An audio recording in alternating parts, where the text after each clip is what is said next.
Mirë, do vjojmë përsëri diskutime, si që thamë edhe në hapje të Studio Live, do flasim për diskutime dhe debati për ekonominë. Është hapur ditën e sotme tuneli i Murrizit, pjesë e rrugës së Arbrit. Do flasim pikërisht për këtë, debatet përse me kaq vonesë dhe shkaqet që quan në këtë vonesë të ndërtimit të këtij segmenti të rëndësishëm. Kam të ftuar Gjis Shtefan, i cili është edhe menaxher investimesh, përshëndetje, faleminderit, kënaqësi që të kam, dhe Fatos Çoçolin, kolegu gazetar dhe ekspert ekonomik. Bravo, faleminderit. Çoçoli, u hap në fund tuneli i Murrizit, çfarë ndodhi? Pse kjo vonesë dhe çfarë ka thënë zoti Rama?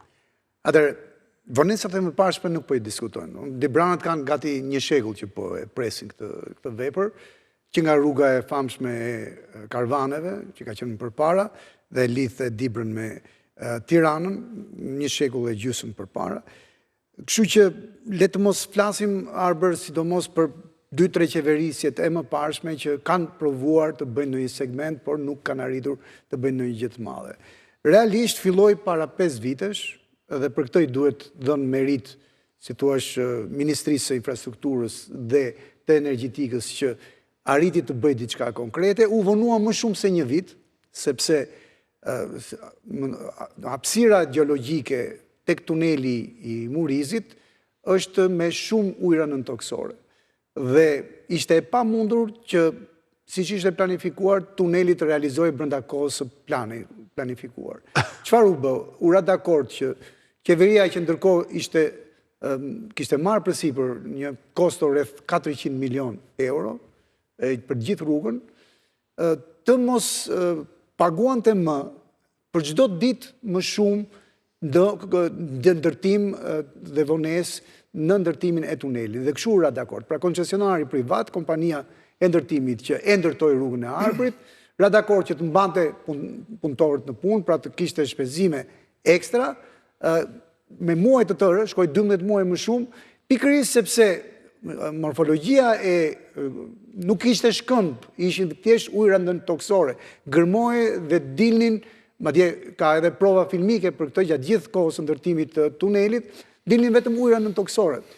Përmbytej menjëherë i gjithë terreni i punës i këtij tuneli. Në konceptin dhe në njohuritë e ekspertëve të tuneleve, të paktën të Ballkanit, konsiderohej një ndër tunelet më të vështirë të zonës. Në këtë kuptim u vonuar nga plani që ishte diku aty ke mesi i vitit 2023, pastaj u shty edhe një herë në fillim të vitit 2024, ja ku jemi pranvera e vitit 2025, më mirë vonë se kur, thot populli. Kryesorja për ne, unë paktën si ekonomist e shoh, është që edhe pse u vonuar në kohë, pra më shumë se një vit për këto shkaqe që të përmenda Arber, sërish ky është një punë e mbaruar. Më mirë vonë se kur, tani kemi 130.000 qytetarë të Dibrës, të gjithë rajonit atje që do kenë një shans më shumë për zhvillim, do kenë një shans më shumë, Dibranët janë shumë punëtor, do ta tregojnë veten, ka qenë një zonë padrejtësisht e izoluar për shkak të hapësirës së madhe, duhej 5 orë praktikisht që të arrije në Peshkopi, tani është krejtësisht ndryshe. Prandaj le të gëzohemi për fundimin. Sa kushtoi Çoçoli në total? Mendoj që kosto do ishte diku 373-375 milion euro, ka shkuar 400 milion, por duhet ta theksoj, asnjë lek më shumë nga çfarë ishte planifikuar, edhe pse si kohë ndërtimi u zgjat më shumë se një vit për shkak të këtij tuneli shumë të vështirë. Arber gërmoi çdo ditë 48 orë arritej të shkonte 4 metra, si thua, përparimin në tunel. Llogaritë, ke një tunel gati 6 kilometra. E pashë nuk je dakord. Po, nuk jam dakord sepse kostot reale janë kostot cilët janë shtrirë ndër vite. Koncesionari në rasti konkret vërtet mbajti punëtorët në punë dhe nga e papritura që ndodhi gjeologjike, e cila mund të ishte evituar, sepse përpara se të niset një projekt ka që ma të bëjnë studime fizibiliteti, ku ato gjeologjiket janë pjesë studime fizibilitetit, e dinim që ka ujë, nuk është se po në thonë në i gjë të re. Jo, e shumë ujë, nuk dhja e shumë ujë. Kjo është po qoftë se ka ujë, ka më pak, ka më shumë ka ujë, dhe kjo kishte 3 fishin, si pas ekspertve gjeologjik. Po nuk e vend dyshim, po prandaj bëjmë fizibilitetet përpara. Ndërkohë që përsa për këtë kosto është shtrirë, është e fshehur në një farë mënyre, sepse koncesionari vërtet 2 vitet e para do duket sikur është mrekulli. Sikur nuk kemi të bëjmë kemi të bëjmë vetëm me shumën cila është folur, që prapë për Shqipërinë rreth 400 milion janë goxha mundi. Megjithatë, për atë zonë është një gjë me vlerë. Po kosto e cila do të vi pastaj në taksat, nga taksat tona, nga taksapaguesit shqiptarë, shtrirë ndër vite në 10 vjeçarin që do vinë, është disa fish më e lartë, është pothuajse 2 fish më e lartë. Dhe koncesionari rasti konkret do jetë ai që do të mbledhë edhe taksën e rrugës. Ose do të me pagesë? Është pa pagesë, më vjen shumë keq. Më vjen shumë keq, është deklarata e kreut të qeverisë, më vjen shumë keq e dashur Ergis. Nuk e vjen diskutim për një sa të jem unë në pushtet tarif kjo rrugë nuk ka. Unë mendoj se është serios në ato deklarata, nuk ka qenë alucinant kur ka folur kështu. Të ludhem shumë. Pastaj flet për vepra që s'kan të bëjnë me një gjenerat. Jam plotësisht dakord. Unë kur nuk e sulmoj rrugën e kombit. Unë jam ekonomist si ty. Shkojmë mbi 1 miliard euro. Ama është rrugë e kombit. Po pikërisht pra rruga e kombit. Nuk matën kostot me këto lloj rrugësh. Absolutisht matën kostot. Si mund të matësh kostot? Duke marrë eksperiencë. Ta ka kthyer rruga e kombit. Edhe pse shkoi ti e di. Deri më sot, jo vetëm nuk e ka kthyer, e ka kthyer edhe e ka stërkthyer. Me gjithë ata kosovar që të kanë ardhur gjatë këtyre 14 viteve që në 2009 kur u vu në funksionim, 16 vjet i ke. Sa është kosto e mirëmbajtjes? Turizmi nga Kosova, sa të ka ardhur më i lehtë përmes rrugës së kombit. Sa të ka ardhur biznesi përmes rrugës së kombit. Cili biznes ka? Shikon ti trailer në rrugën e kombit, shikon se kalojnë trailer aty. Shumë pak të duken. Atëre shkojmë edhe të shikojmë se sa është numri i trailerëve që çdoganohen, hynë dhe dalin nga dogana e Morinit. Flasim sërish bashkë. Unë kam të gjitha të dhënat. Mos thuaj kur ti mbarosh arritjet e qeverisë. Nuk po flas fare për arritje, po flas për 2 rrugë që na duan shumë dhe kostot është një çik e vështirë. Shkon kundër rrjedhës së interesave. Jam dakord që të shkojmë nga fitore në fitore. Nuk është fitore në fitore. është çështje kostos. Për sa i përket kostos së rrugës. Me gjaktësi. Kosto, vërtet kryeministri tha që nuk do të ketë një tarif derisa të jemi kryeministër, po të njëjtën gjë tha në 2013 për shëndetësinë që për një mandat është falas, nuk më duket se është akoma. Plotësisht. Njëtën gjë tha për pensionet, po në 2014 ku bërë reforma parë që për pak vite do kemi. Ta deklarojnë me përgjegjësi, nuk do ketë tarif, rriqet. Çfarë nuk kemi nga pensionet? Çfarë nuk kemi nga pensionet akoma? Nuk kemi dyfishim pensioneve siç e thanë 2015 me reformën, ka kaluar 10 vjet, tani po flasim prapë për reformë tjetër. Se të erdhi tërmeti, të erdhi pandemia, të erdhi. Kemi justifikimin vazhdimësi. To nuk janë fitore, janë fitore. Për sa i përket rrugës. Humbje në humbje. Po dakord, po për sa i përket rrugës. Nëse nuk do të ketë një tarif që për unë e shoh shumë të habitshme, sepse edhe në rrugën e kombit u thanë fillim që nuk do të tillë dhe më pas u dha, dhe për mua kjo është zgjidhja, të jemi sinqert, kjo është zgjidhja më e mirë, nëse duam që koston e mirëmbajtjes së rrugëve të mos janë veshim të gjithë qytetarëve, por vetëm atyre që e përdorin. E ke të pamundur me rrugën e Arbrit, se s'ke rrugë alternative. Rruga alternative është 5 orë. Nuk mund të vësh tra te kjo rrugë. Në qoftë se po më kërkon mua, të lutem, nëse po më kërkon mua si qytetar, si taksapagues, që ta mirëmbaj rrugën e Arbrit me taksat e mia. Është taksë qarkullimi, ti e di fare mirë, nuk të është ulur. Absolutisht pra.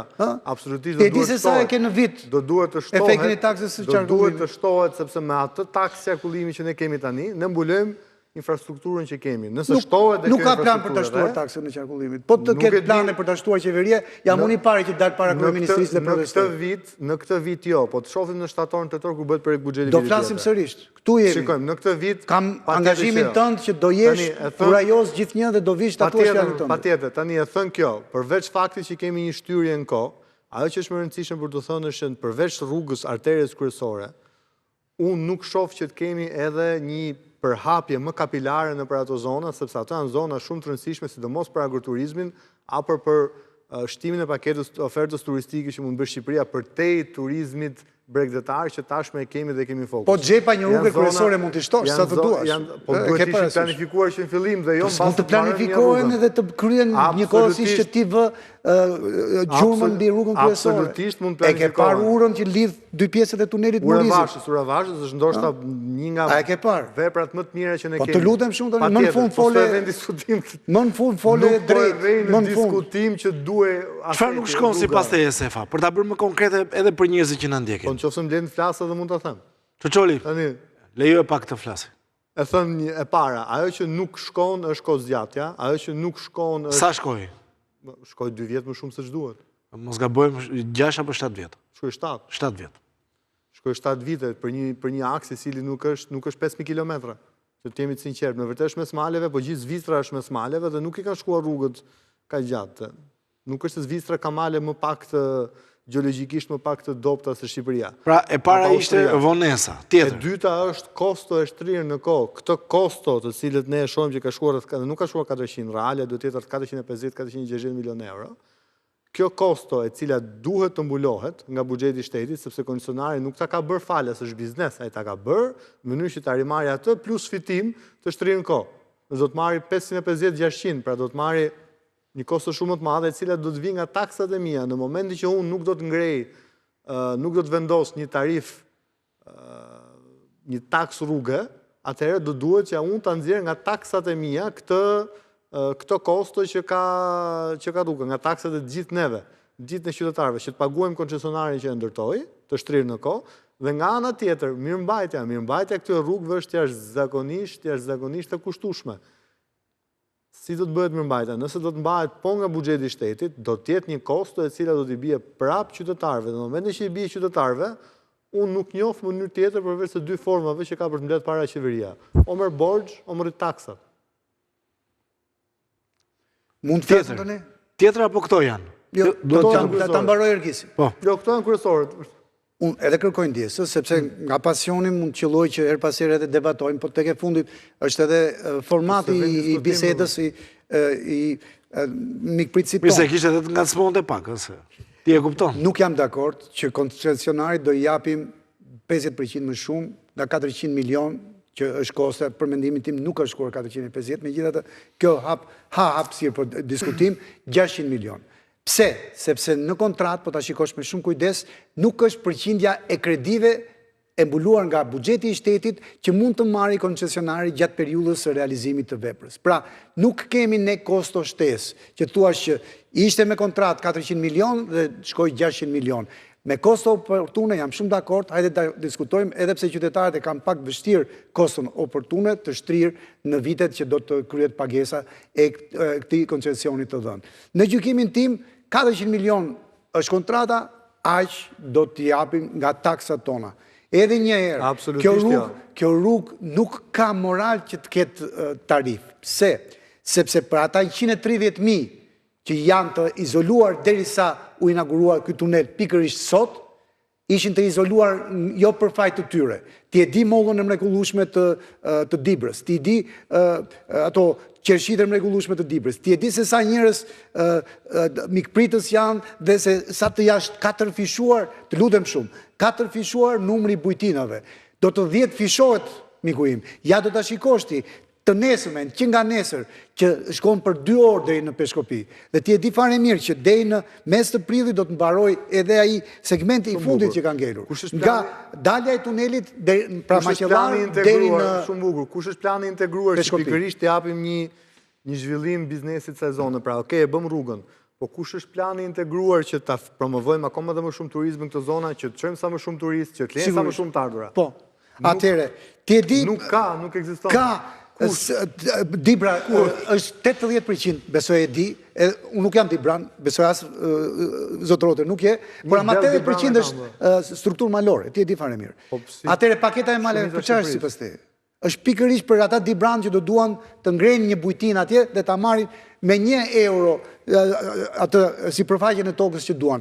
Pothuajse pa asnjë lloj harxhimi për sipërfaqen që do punojnë. Dhe ti e di se sa njerëz punëtor janë, se sa njerëz kokë ulur që nuk e vë diskutim, po prandaj të lutem, në rast se këta 130.000 banorë sot mund të vinë brenda 2 orësh në Tiranë dhe me segmentin e fundit, Maqellar, Peshkopi mund vinë ndoshta edhe brenda 1 orë e gjysmë në Tiranë, kjo do të thotë zhvillim për ta. Të lutem, bindje këtë. Ty të zhvilluar vetëm nga rruga e Kombit, ty të zhvilluar një pjesë e zonave atë që kalon rruga e Kombit. Nuk po e vjen në diskutim do të shikosh që do ta kthejsh shumë shpejt kjo rrugë vetëm. Unë shpresoj, po nuk në asnjë llogaritje nuk po del. Mosbesim. Absolutisht në asnjë llogaritje Tu do jemi. Nëse kjo rrugë do duhet zgjerë vetveten, duhet, dhe këtu në fakt dalim për te qeverisë shqiptare, që pala maqedonce e veriut apo e perëndimit që do të drejshin tjetë, nga Kostivari, shumë e drejtë, ke shumë të drejtë. Të vazhdoj dhe të vazhdoj pjesën e rrugës, sepse kjo rrugë është pjesë e korridorit famshëm. E ke parë rrugën nga Kostivari e këtij? E ke parë se sa shpejt përshkruhet tani që flasim?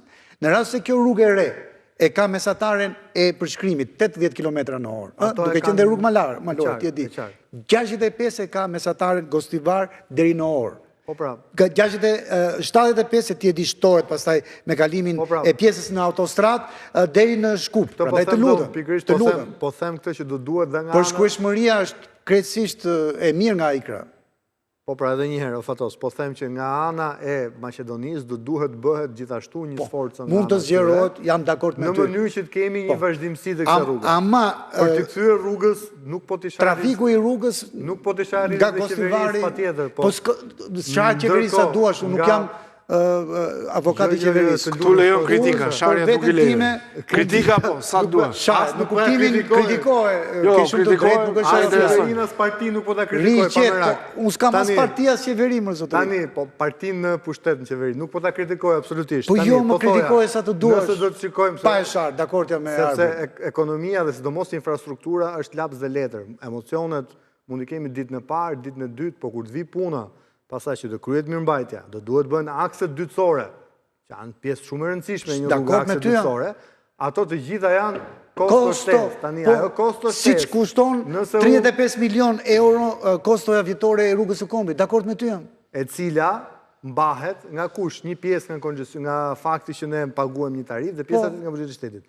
A e di arsyen pse dhe rruga e Kombit, e cila edhe pse u premtua 20 milion herë që duhet falas, nuk ka rëndësi, prap jam i lumtur për atë rrugë, prap jam i gëzuar si ekonomist edhe si shqiptar. E pam që ishte e pamundur që ti dile. është rrugë brezash, është rrugë që edhe 100 vite pasi të jetojmë neve, ti jetosh 120 vjeç. Ajo rrugë do ta japi të mirën e saj. E njëjta është dhe rruga Arbrit, prandaj të gëzohesh dhe ti pa shumë, si thua, jo pak kënaqësi, nuk do thoja kur pak kënaqësi, por pa shumë pasiguri brenda vetës. Uroj që të gëzohesh dhe ti, si gëzohem unë. Po ngatrojmë arritjen infrastrukturore, që nuk ka rëndësi kush është qeveria. Pa qeveri e pa parti, shqyr zotit, më në fund, na hoqe e qafe partit në qeveri.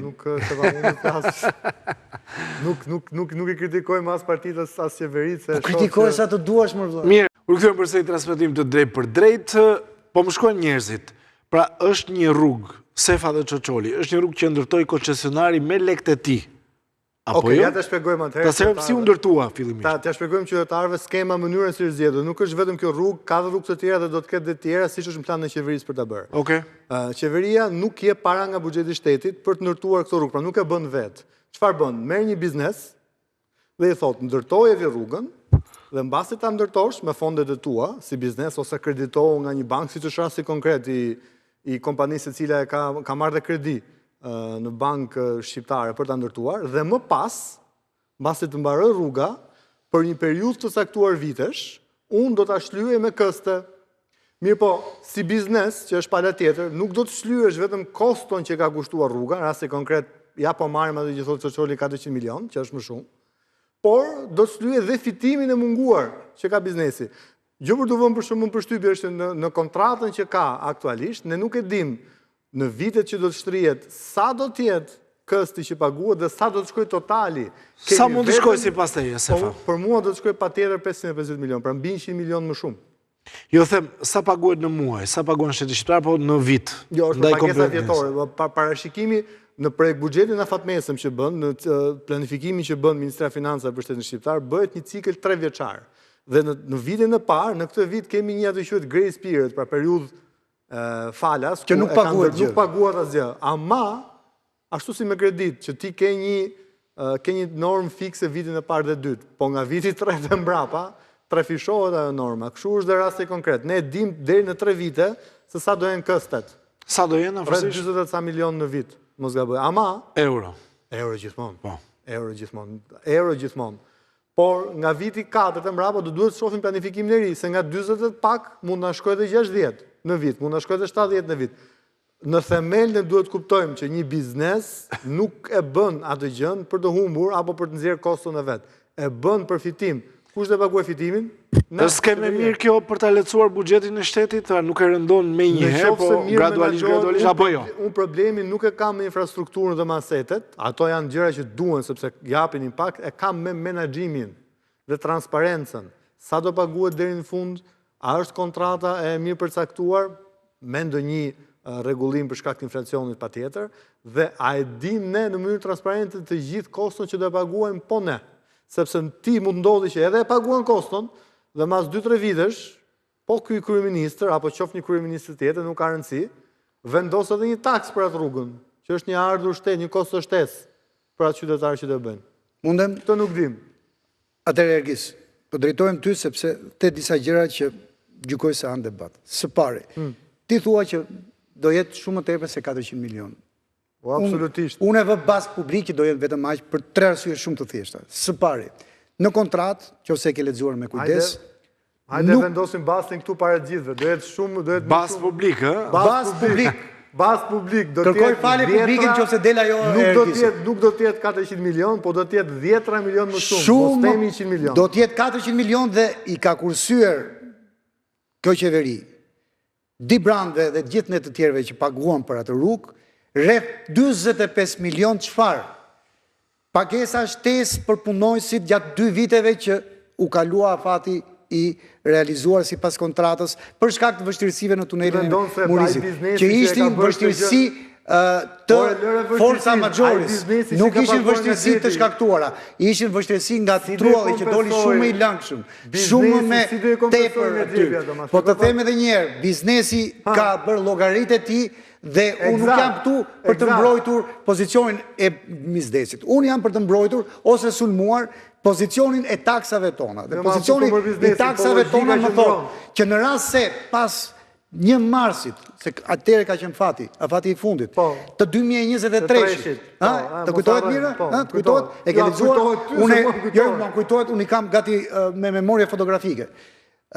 Kalon një ditë në kontratat të tjera thuhet, për vonesat të rënë dakord mes palëve, edhe nga forca majoris, paguhet shtesë. Në këtë rast paguhet 0 lek shtesë. Për çdo orë pune, nga 1 marsi ta kuptojnë qytetarët mirë, nga 1 marsi borderoja e paguar nga koncesionari shkon 45 milion euro. Punë të kryera deri para pak orësh, derisa u hap të djeshmen dhe u bë operacional tuneli i Murizit. Prandaj thuaj qytetarëve dhe mos thuaj olele se do paguajmë më shumë. Nuk flitet olele për një vepër të këtij karakteri. Siç nuk e them dhe s'kam kur moral ta them olele për 1 miliard euro që ka kushtuar rruga e Shëmbit. Nuk kemi më kohë për ta mbyllur. Ke një fjali, Sefa? Ta themi të plot që vërtet ai nuk ka paguar për 2 vjet asgjë nga buxheti i shtetit për punëtorët, 45 milion euro më shumë. Por jep të drejtën i renegocimit. Pra që do të thotë mas 2 apo 3 vitesh, sa do e kem atë këstën, ju sigurohet do jetë 40 milion. Tu do jemi dhe do flasim për atë. Mirë, mbetet për të parë, Sefa, faleminderit, Xhaxholi, faleminderit dhe ju të shikues që keni qenë me Studio Live në gjithë transmetimet tona të drejt për drejta gjatë kësaj jave dhe ditën e sotme, erdhëm në fund, por do ndiqni siglën dhe më pas do jetë një tjetër material ku One Albania riktheu atmosferën festive në Tiranë dhe Elbasan për ditën e verës duke shënuar edhe për vjetorin e 2 të markës. Kompania premton një shpërthim energjie dhe risi në teknologji. Ndërkohë unë uroj gjithëve një fundjavë të bardhë, takimin tonë të radhës do ta kemi përsëri ditën e hënë në orën 17:00 gjithmonë drejtpër së drejti këtu në Report Televizion. Deri atëherë natë mirë gjithëve.